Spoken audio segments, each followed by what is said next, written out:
Le Grand Prix d'Amérique est devenu au fil du temps le championnat du monde du trot attelé. Voilà l'origine de cette épreuve.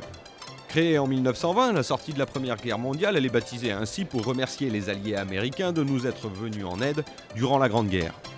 Le souhait de ses créateurs est de rendre cette épreuve internationale, et même si les étrangers boudent un peu ses premières éditions, ils ne tardent pas à faire le déplacement dans la capitale. Dès 1931, Hazelton, un Italien, s'y impose. En 1934, c'est Walter Deer qui traverse l'Atlantique pour inscrire son nom au palmarès. Il était associé à un Allemand qui a révolutionné le trot en France, l'entraîneur et driver Charles Mills, baptisé par les Français le Sorcier. Plus tard, Queenelle, la petite Suédoise, Sikov, d'origine canadienne, menée par le Diable belge, Jos Verbeek, l'Allemand Abanoas donneront toutes ces années du fil à retordre aux tricolores contraints de hausser leur niveau pour résister à une invasion nécessaire. Depuis 1994, ce groupe 1 se dispute sur la distance dite classique de 2700 mètres de la grande piste de Vincennes. La location totale est d'1 million d'euros. Le lauréat empochera donc 500 000. Les 6 chevaux derrière lui se partagent le reste en fonction de leur place. Une seule femme s'est imposée dans cette course.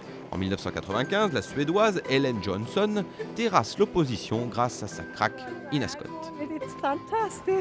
Chez les hommes, Jean-René Goujon est loin devant les autres au palmarès de l'épreuve. Baptisé le pape de Vincennes, il totalise 8 victoires. C'est lui le driver de Roquépine, de Bellino 2, mais aussi d'Ourasie. Offshore Dream et le lauréat en titre Reddy Cash se partagent le record de vitesse sur le parcours. Comme dans les autres disciplines sportives, l'évolution des performances est notoire. En 1920, Pro Patria s'imposait entre-temps une 31,4 au kilomètre, soit une vitesse moyenne de 40 km/h.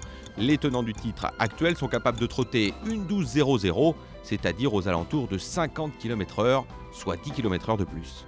Tout évolue. Depuis les années 20, les 91 éditions disputées ont livré leur lot de nouveautés, d'émotions, de champions venus des 4 coins du monde. Un monde focalisé tous les derniers dimanches de janvier sur cette épreuve hors norme, made in France.